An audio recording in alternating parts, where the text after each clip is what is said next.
Ça a été ma meilleure expérience niveau soccer, je pense, à vie.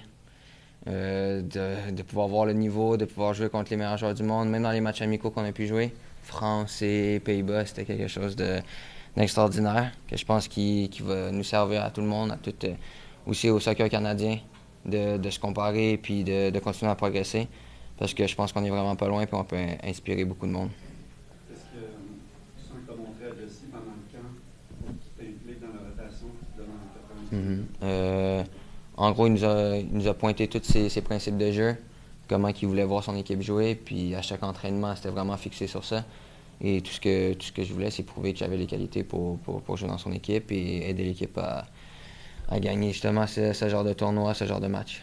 Sens-tu que tu as réussi justement à solidifier ta place dans l'équipe avec cette performance-là? Comme j'ai dit, je me suis donné à fond à tous les entraînements, puis je me tenais prêt à pouvoir jouer.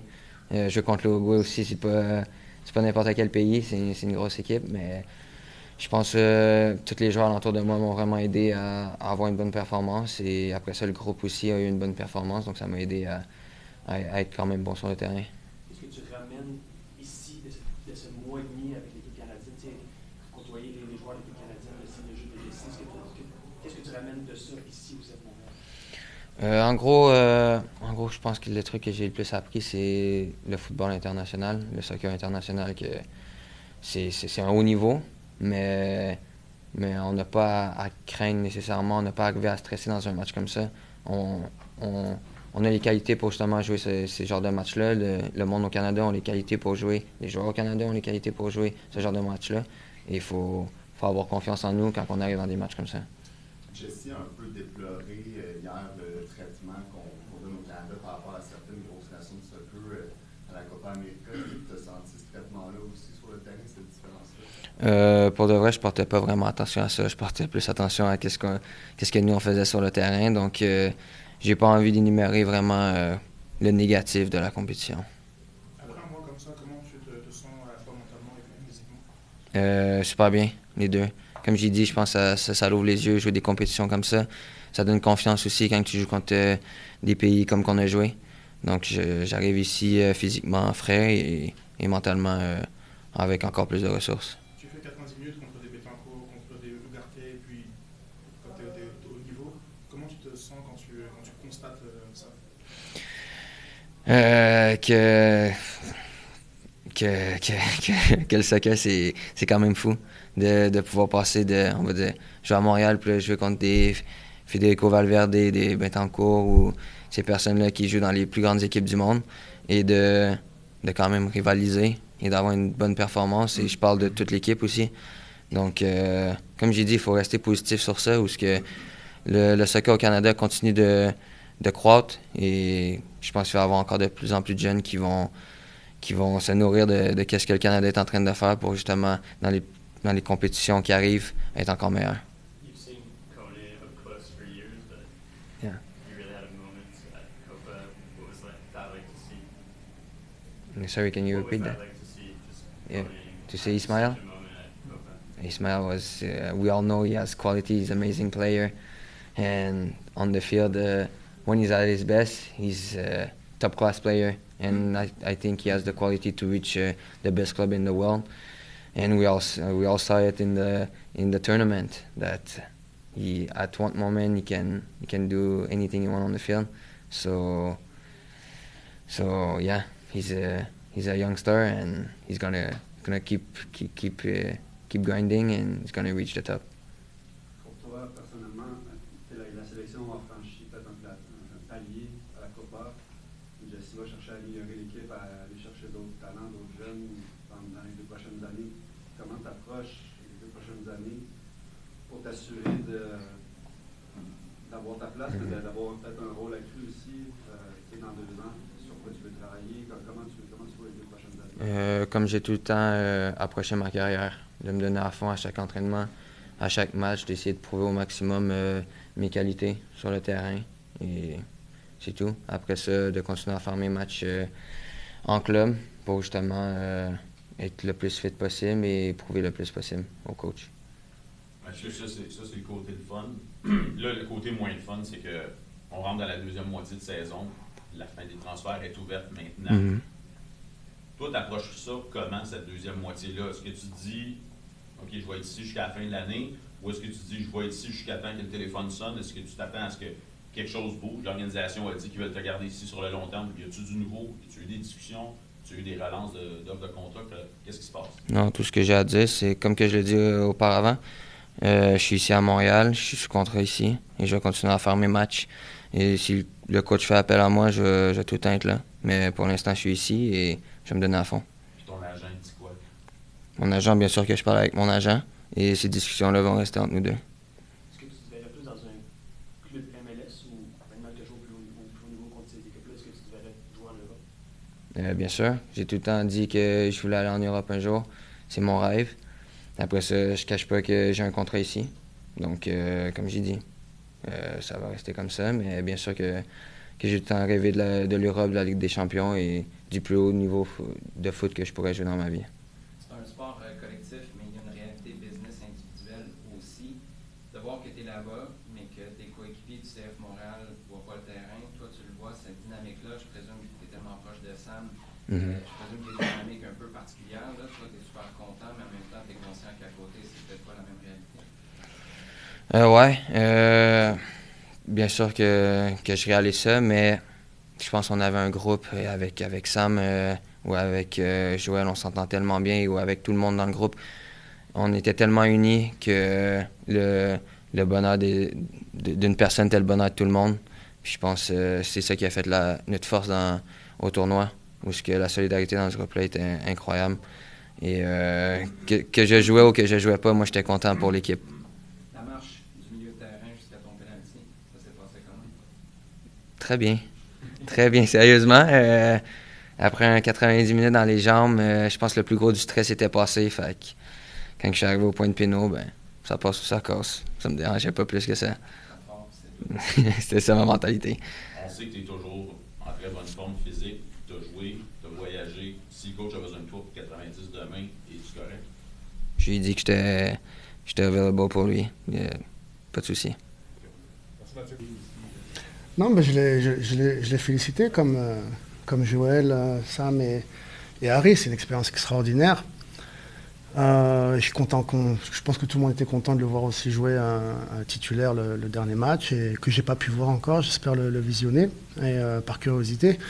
Et puis voilà, c'est là quelque part c'est un peu la victoire de beaucoup de monde en même temps et pas que de Mathieu. Donc on était contents. J'ai hâte d'en savoir un peu plus. Il y avait Jesse Marsh ici ce matin. Je pense pas que vous avez eu beaucoup de temps de discuter ce matin, mais est-ce que vous avez eu le temps de discuter depuis sa nomination sur peut-être la meilleure façon de former les jeunes joueurs à amener en équipe nationale? Est-ce que vous avez eu ce genre de discussion-là avec Jesse? On a échangé un petit peu par texte et je préférais le laisser tranquille dans la préparation et le féliciter après match, pas avant, j'aime pas.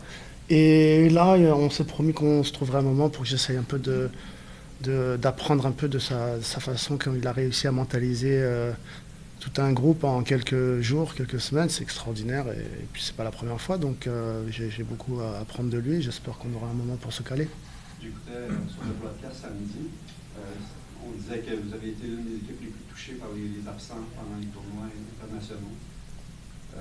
Maintenant que le portrait est complet, là, quelle évaluation vous faites de la façon dont votre groupe s'est débrouillé en l'absence de ces cadres-là? Ouais, moi comme je répète, peut-être qu'avec moins de blessés et les présences, on aurait quelques points de plus. Mais j'ai tellement plus de certitude sur l'état de mon groupe et de mon club et de mon staff et de moi-même à avoir à affronter, on va dire, ces petits épisodes que j'échange rien du tout. Les claques, les difficultés, les trucs, ça m'a permis et pas seulement qu'à moi, de faire tellement une analyse en profondeur sur ce qu'on veut et on veut moins et d'apprendre, parce que j'ai fait aussi quelques erreurs et voilà, donc je suis très content, je suis exactement où je voulais en être, donc très bien. Vous développer un peu sur ces erreurs que vous estimez avoir faites? Non, je paierai ton café. Est-ce que vous avez eu une discussion avec Mathieu sur est-ce que vous savez si Mathieu est motivé à rester ici, à continuer à donner tout ce qu'il peut donner pour vous dans le contexte évidemment de cette demande de transfert qui est toujours active. Mathieu, il veut être là, il veut tout casser pour lui, il a d'énormes ambitions. Il veut jouer en Europe éventuellement. Mais ici, il veut tout donner pour son club. Et moi, j'ai besoin de Mathieu parce qu'il peut jouer à tellement de... Non seulement par sa versatilité, mais aussi pour le mental et l'esprit qu'on veut avoir ici. Et donc, Mathieu, il est pour moi indispensable. How do you manage that when there is a player whose name is out there in transfer rumors?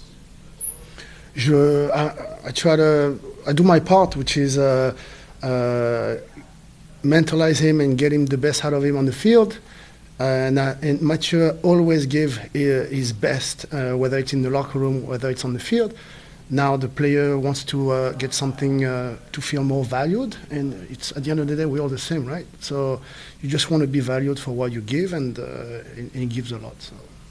On the topic of the players coming back, I know you're saying you're happy with, or not happy, but you wouldn't change a thing with everything you've learned. But are you still telling yourself, like, finally, I have everyone?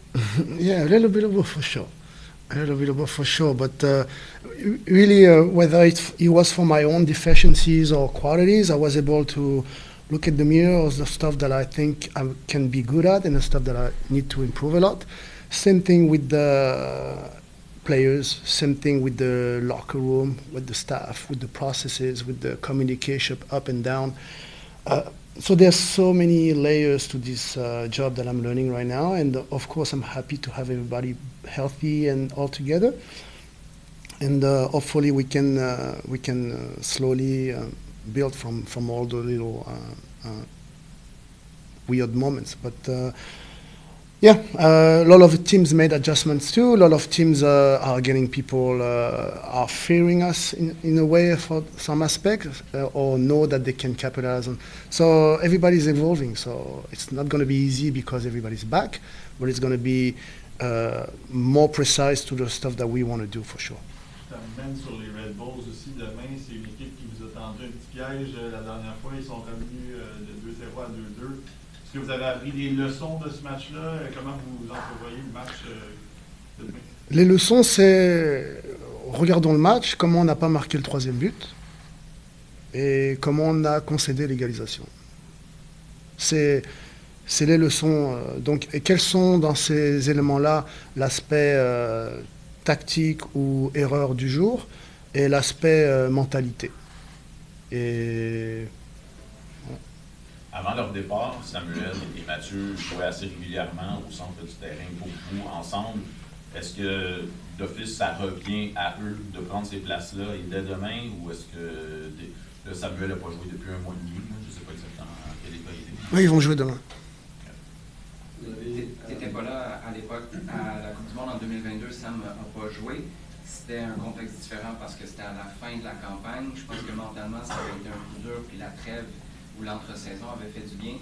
As-tu eu des discussions avec lui, juste pour voir, lui, Joel aussi, peut-être que ça concerne un peu moins Mathieu, mais voir dans quel état d'esprit au-delà de leur état physique? Ben, ils veulent y aller, ils ont faim, ils ont envie. Après, je sais qu'hier, il s'est réveillé, il ne savait même pas où il était. Il ne savait pas dans quelle ville, quelle chambre. Donc ça va pas être...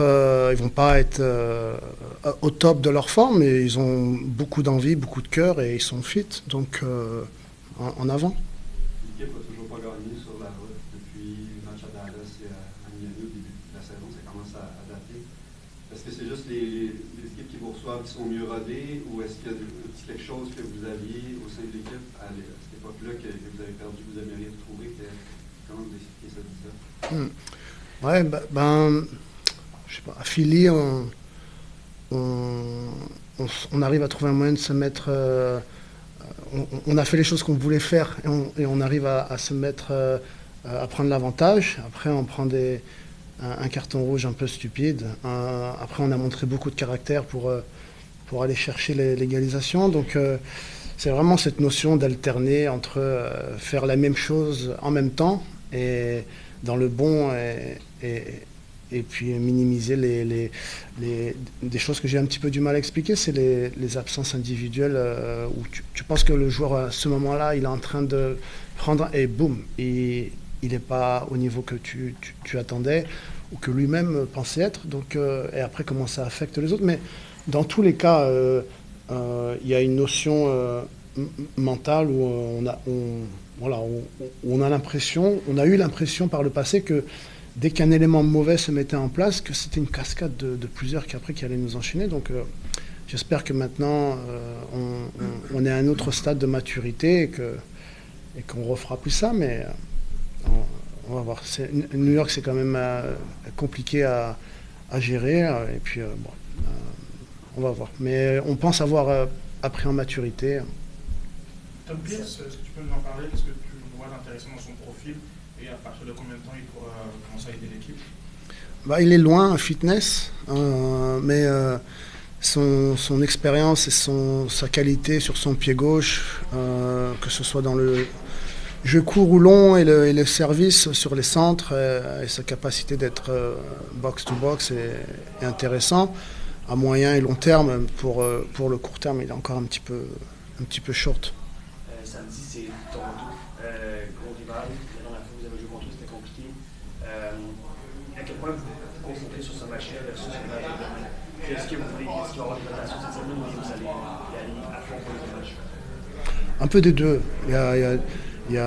Ça reste, même si tout le monde revient, ça reste quand même un moment où certains ont joué beaucoup de matchs, d'autres plus du tout. D'autres cherchent de la chemistry entre eux et de la continuité. Donc ça va être encore un match où il y a je sais pas combien de fois j'ai pu faire 2 line-up similaires, match après match. Donc ça va pas être encore le cas cette fois-ci, et ni contre Toronto. Donc un peu de tout ça, mais bon, les gars ont faim et on a tous envie d'aller vers l'avant. Est-ce que ça, c'est un des gros apprentissages pour toi cette année? Coacher la MLS Next Pro, il n'y a pas le même enchaînement de matchs. La réalité de la MLS, l'arrivée de la Leagues Cup, c'est encore plus congestionné. Est-ce que c'est un des gros trucs que tu as découvert sur ta gestion d'un groupe avec 3 matchs en une semaine? Ouais. Tu fais semblant, c'est bon, ça va aller. Mais après, quand le présent arrive et les internationaux partent au même moment que tu as 10 blessés, tu commences à te gratter un peu la tête, comme là je fais là, tu vois. Mais bon, ça a vraiment été un challenge pour moi à ce niveau-là. Et puis surtout, tu es tellement frustré parce que tu veux travailler, mais tu n'as pas le temps. Il y a la gestion physique et mentale. Et donc il faut penser à l'autre match, mais quand tu fais ta compo de cet autre match, tu dois anticiper l'autre. Donc c'était vraiment un casse-tête. Mais bon, voilà, on apprend, on avance. C'est la Leagues Cup et les matchs internationaux où je dis, ah ouais, quand même, ça fait beaucoup de choses. Mais ouais, on apprend. Laurent, tu as parlé de joueurs qui en faisaient trop, Pardon? Tu as parlé de joueurs qui en faisaient peut-être trop, ce syndrome du héros dans la deuxième mi-temps face à Atlanta. Concrètement, c'est quoi en faire trop? Quel type de comportement tu souhaiterais plus voir de tes joueurs, sans pointer un joueur en particulier? Non, il y a 2 aspects. Il y a l'aspect collectif où, quand on demande de plus de maturité, de préparation, c'est ce truc où j'ai l'impression qu'on arrête de jouer vers l'avant, on est un petit peu trop, on fait un peu trop attention, et que dès qu'on parle d'un petit peu plus accéléré et d'être un petit peu plus provocateur et de tester un petit peu plus, ça donne la deuxième mi-temps à NYFC où tu te prends transition après transition. Et dès qu'on adresse ça, après, ça devient un des derniers matchs à domicile, ou avant le dernier, où il y avait des positions de centre et de service qu'on ne comprend pas. Et donc, on continue de travailler, de parler des moments où on veut connecter cette extra passe et le moment où on veut juste se servir parce que tu as des joueurs qui sont capables de faire des choses dans la boîte sur service. Et donc, c'est ce manque de discernement-là qui le dernier match, c'est ce qui m'a un peu touché, c'est l'ego. L'ego l'ego maintenant que ça sent bon, il y a un moins et on gagne. Il faut que je me fasse voir. Et j'ai la passe que j'ai envie, la course et le shoot que j'ai envie, alors qu'on est à un moment de notre saison où c'est l'équipe qui prime. C'est tous les supporters qui viennent présents depuis des matchs et des matchs, alors qu'on ne l'a pas forcément rendu. Et là, on a l'occasion de gagner par 3-4 buts. Et on ne le fait pas parce que peut-être d'un sentiment de vouloir bien faire, mais à l'arrivée, tu fais mal. Et puis, ouais, il y a des jeunes joueurs que j'attends beaucoup plus au niveau du cœur. Et il y a un peu trop d'ego pour l'instant. Merci.